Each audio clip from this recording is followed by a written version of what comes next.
Good morning, everyone. It's indeed a great pleasure and an honor to be here this morning. I have been to Bangkok many times before, and every time I come to Bangkok, I fall in love with the city and its people. It is really very kind and generous of you to invite us to talk about professionalism and psychiatry, but more importantly, I think what I would like us to see is that how two Royal colleges work together in a number of things, and I very much hope that we will be able to carry forward and help each other learn from our own experiences as to how we can provide better services for our patients, better training, and service planning and quality standards for services. So what I'm going to do over the next 20 minutes or so is set the scene for professionalism and psychiatry, and this is very much a UK experience. Alistair Cook, who was a journalist, used to broadcast a letter from America on the radio in the UK, and his definition of professional was somebody who can do his best work when he does not feel like it. So it is, quite often profession is confused with an occupation. There is a very clear difference. The professionals are people who have a technical knowledge, have certain skills, have certain standards, and as you will see, medicine is a profession. It's not an occupation, although in some countries there is a push to turn medicine into an occupation, so it becomes a 9-to-5 job rather than a profession. And it is about collegiality, and that is why we are here, and that's why you are here, because as members of the Royal College of Psychiatrists of Thailand or Royal College of Psychiatrists in the UK, there is commonality of experience, expectations, and also sharing, learning, and that's what collegiality is about. Interestingly, in the Western Europe, between 1100 and 1500 AD, professionalism was set up by professional guilds.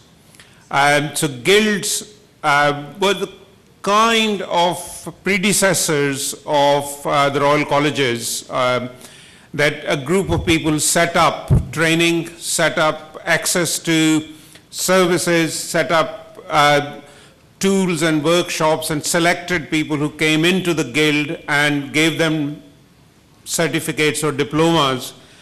And this was about maintaining high standards of quality and training, and the aim was for the public good. And it is the public good which is incredibly important in professionalism. Medical professionalism has key components. First and foremost, it is about patient welfare. And if you remember Hippocratic oath, it is that first do no harm. So whatever we do, it is for the betterment of the patient. The challenge is to get the patient better, whether they want it or not. And it is particularly in the West about patient autonomy. And one of the things that would be very helpful to have a dialogue in the question and answer session is that in Thai culture, how does patient autonomy fit in? And it is also about confidentiality. In the West, confidentiality of what a patient tells us in the clinic is very different. And certainly, having seen practice of psychiatry in the Indian subcontinent, in India, in Pakistan, in Sri Lanka, when a patient comes to the outpatients, quite often he or she is accompanied by 6 different people, and every person wants to tell the story. So for the psychiatrist, it is important to get all that information and come to some kind of conclusion and decision to see how best to set up treatment programs. And it is also about social justice. What is it that whatever we do, there is only a limited amount of money that the government is going to give us to provide services. So how do we prioritize as professionals? How do we say that patients with severe mental illness deserve a certain proportion of the funding, patients with common mental disorders deserve another proportion, and how do we prioritize that the elderly will get what proportion? So part of the challenge for us as a profession is to decide how do we prioritize? Do we prioritize by ourselves? Do we prioritize with the politicians? Do we prioritize with patients and their families and see what the needs are? And in different geographical areas, those things are going to be quite different.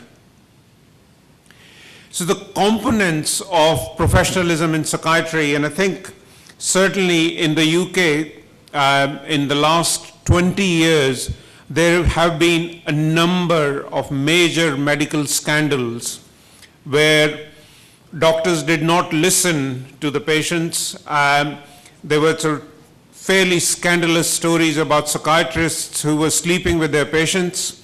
There were surgeons whose mortality rates were completely unexpected and unacceptable, and the profession did not respond. And I think it is a professional responsibility, part of the self-regulation process, that we decide how we are going to provide services, how we are going to set the standards.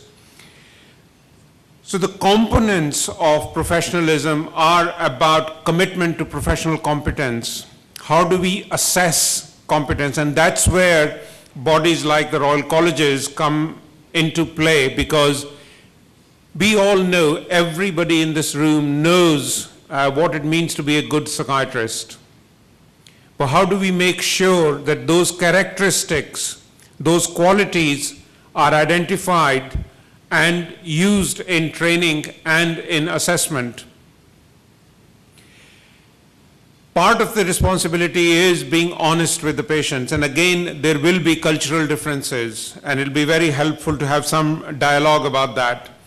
It is about improving quality and improving access to care.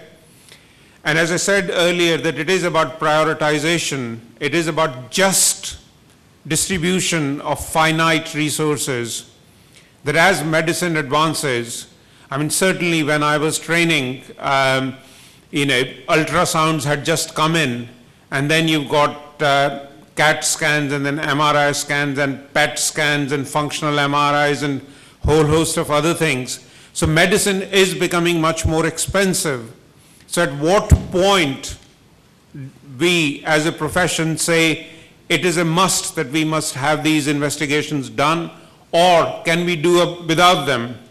And it is keeping up with scientific knowledge. And again, both Royal Colleges can play a role in terms of developing, continuing professional development, continuing medical education, from undergraduate curriculum to post-retirement. How do we make sure that people are aware of what is happening in the field? And it is also about retaining the trust that patients have in us. I don't know what the situation is in Thailand, but I'm pretty sure it's not going to be that different. In the UK, when you ask 100 members of public as to, who do you trust most, something like 93, 94% people will trust their doctors. Only about 25% will trust politicians, and about 20 to 22% will trust journalists. So again, from the scandals in the UK, it is very clear that we have to fight to maintain that trust, so that patients and their families have